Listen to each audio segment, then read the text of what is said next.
ये देखिए, नगीना के नायक की कर लेते हैं। आखिर नगीना का नायक कौन?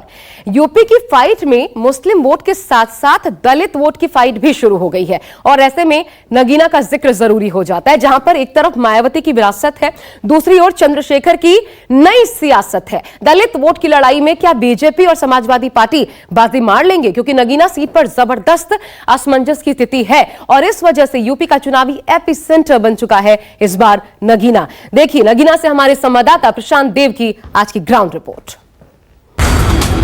देश में लोकसभा चुनाव नजदीक है और एक बार फिर सत्ता का रास्ता सबसे बड़े राज्य उत्तर प्रदेश से होकर गुजरने वाला है। उत्तर प्रदेश के सियासत में बिजनौर जिले में 2 संसदीय सीटें पड़ती, जिसमें एक सीट बिजनौर सीट है तो दूसरी सीट है नगीना।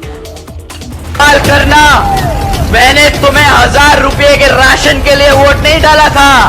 मैंने तुम्हें अपने पैरों पर खड़ा होकर नौकरी करके अपने माँ बाप का सर फक्र से ऊपर उठाने के लिए वोट डाला था। 12,000 के बदले 2.5 लाख का चूना तुम गुजरात में लगाना, ये यूपी की जनता अपना हक मांगती है। यूपी की नगीना सीट भी हर मायने में दिलचस्प समीकरण दिखाती है। कहने को नगीना सीट अस्तित्व में कुछ साल पहले ही आई, लेकिन यहाँ पर किसी भी एक पार्टी का दबदबा नहीं दिखता। समझने वाली बात यह है कि नगीना एक रिजर्व सीट है, यानी कि अनुसूचित जाति के लिए इसे आरक्षित रखा गया है। परिसीमन के बाद साल 2009 में यह सीट अस्तित्व में आई थी। इससे पहले तक बिजनौर लोकसभा सीट के अंदर ही नगीना शामिल थी। वैसे तो नगीना की लड़ाई काफी दिलचस्प है, लेकिन चंद्रशेखर की एंट्री से यह सीट सुर्खियों में आ गई, क्योंकि भीम आर्मी प्रमुख चंद्रशेखर रावण को जब सपा बसपा कांग्रेस किसी ने टिकट नहीं दिया तो निकल गए अकेले मैदान में। चंद्रशेखर को भी यकीन है कि इस बार जीत उनकी ही होगी।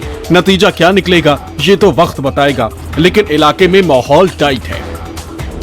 मैं चंद्रशेखर आजाद पिछले 11 साल से लगातार भारत की जनता के लिए मेहनत कर रहा हूँ। जब भी किसी हक वंचित समाज के व्यक्ति को, कमजोर व्यक्ति को, महिलाओं पे कहीं भी कोई शोषण होता, किसान हो, नौजवान हो, दलित हो, पिछड़े हो, आदिवासी हो, अगड़े भी हों, जिसको भी मेरी जरूरत होती है उसके बुलाए बगैर ही मैं वहाँ चला जाता हूँ उनकी मदद करने के लिए। अब तक हम सड़कों पर लड़ाई लड़ रहे थे तो हमें महसूस हुआ कि सदन में उस तरह से आवाज़ नहीं उठाई जा रही जिस तरह सदन में आवाज़ उठानी चाहिए। तो हम यहाँ जनता के बीच आए। 1.5 साल से हम लोग यहाँ मेहनत कर रहे हैं। इस क्षेत्र में बहुत सारी समस्या है। जो सबसे बड़ी समस्या है वो है रोजगार की। यहाँ रोजगार के पर्याप्त साधन नहीं है। पढ़े लिखे नौजवान बेरोजगार घूम रहे हैं।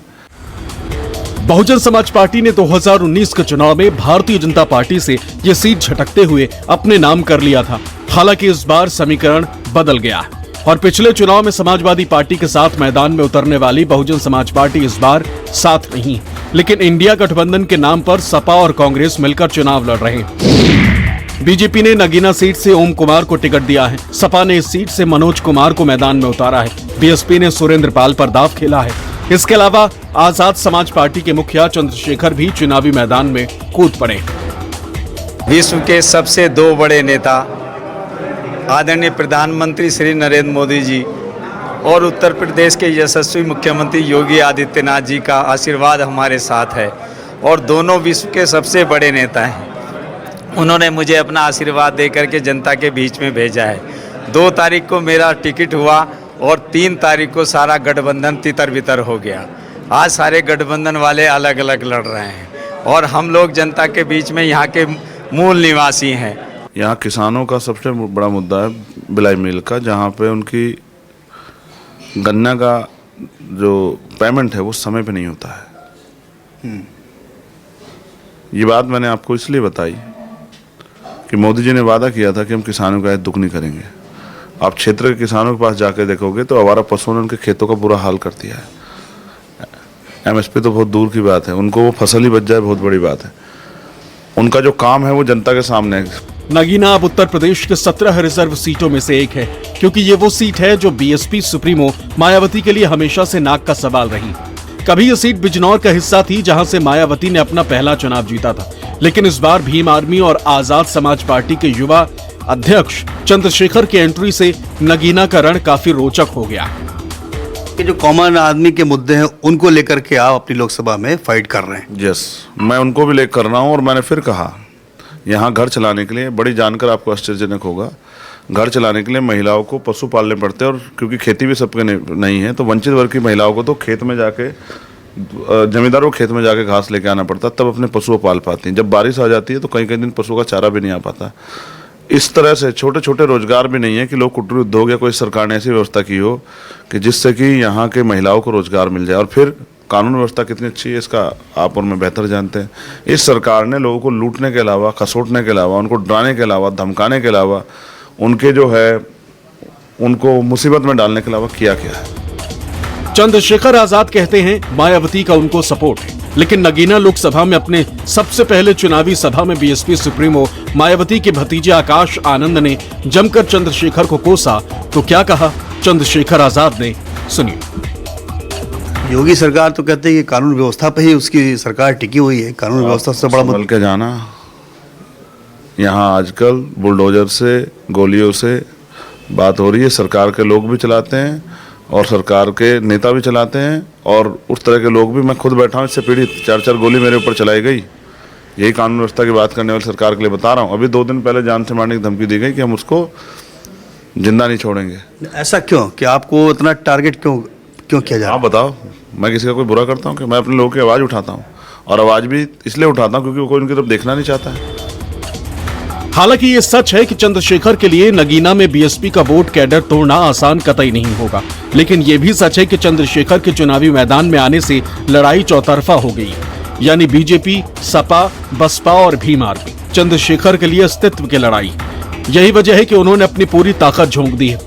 बात बीजेपी की करे तो चौंकाने वाला फैसला करते हुए नरहौट विधानसभा से 3 बार के विधायक को 80 का गणित पूरा करने की जिम्मेदारी सौंपी है। आज पूरे जिले बिजनौर के अंदर में एक भी मेडिकल कॉलेज नहीं होता था। आज 600 बीघे ज़मीन के अंदर में 300 करोड़ रुपए की लागत से उत्तर प्रदेश के मुख्यमंत्री जी ने राजकीय मेडिकल कॉलेज बनाने का काम किया है। ये मुद्दे हैं जनता के। आज कानून का राज है। आज जिले बिजनौर के अंदर में गुंडेगर्दी नहीं होती है, दुकानें नहीं लूटती हैं। ये सारी की सारी देन भारतीय जनता पार्टी की है। इसलिए हमारे पास सबसे बड़ा मुद्दा है कि हम योगी और मोदी के सेवक हैं। नेताओं की बात एक और इनके भाग्य विधाता जनता की बात एक तरफ। नेता चाहे कितने भी दावे करे, जनता अपने मुद्दों की कसौटी पर परखती है और नेताओं को कड़ी अग्नि परीक्षा से गुजरना पड़ता है। इस बार बीजेपी का ओम कुमार जी का बहुत पक्की, बहुत बढ़िया स्थिति है उनकी। आपकी बार वे ही बनेंगे। मोदी जी की सरकार में अभी नौकरी नहीं ली, अभी पेपर लीक हो जाता है। जैसे मैं पेपर देना गया हूँ, भाई लीक हो गया। कैसे लीक हो गया? वो व्यवस्था कहाँ गई तुम्हारे उस टाइम की? ये व्यवस्था है का स्थानीय मुद्दा जो है मेन, कई बार से सांसद बाहर ही रहे हैं। इस बार लोकल के सांसद होने की वजह से सबसे मेन दुविधा जो है धामपुर में बस अड्डे की है। 2 तरफ से बटा हुआ है, यहाँ पर तो खुला 2 तरफ बटा हुआ है। एक तो हिंदू है जो कंसोलिडेट है बीजेपी पे तकरीबन, और जो मुस्लिम पक्ष है वो चंद्रशेखर रावण को भी जा रहा है कुछ, और मनोज कुमार जी पे भी जा रहा है। यानी कि त्रिकोणीय मुकादमा, प्लेयर मजबूत हो रहा है। ये चंद्रशेखर मजबूत हो रहा है। ये जितना मजबूत होगा उतना ही बेनिफिट ओम कुमार जीत जाएंगे। सपा और बसपा भी अपनी पूरी ताकत से मैदान में है, लेकिन दोनों को इस बात का डर जरूर सता रहा है कि कहीं उनके किले में रावण न घुस जाए।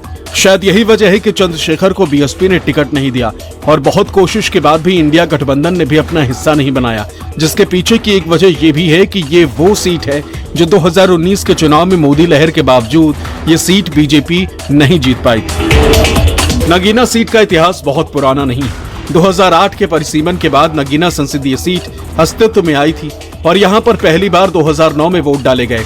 नगीना सीट की खास बात यह है कि तीनों बार अलग अलग दलों को जीत मिली है। 2009 में समाजवादी पार्टी के यशवीर सिंह को जीत मिली थी। यशवीर ने बीएसपी के रामकृष्ण सिंह को हराया था।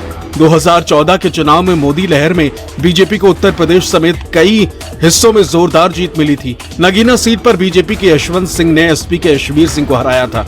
हालांकि 2019 के आम चुनाव में सपा और बसपा ने आपसी गठबंधन कर लिया और बसपा के गिरीश चंद्र ने बीजेपी प्रत्याशी यशवंत सिंह को हरा दिया। लेकिन इस बार मामला थोड़ा अलग है, क्योंकि सपा और बीएसपी के बीच आपसी गठबंधन नहीं। बीजेपी, सपा कांग्रेस गठबंधन और भीम आर्मी, इन तीनों आपस में कड़ा संघर्ष दिखाई दे रहा है। सवाल सबसे बड़ा यही है कि ये जो सबसे बड़ा वोट बैंक है यहाँ पे, मुस्लिम और दलित जो करीब 60% से ज़्यादा है, वो किसके साथ है।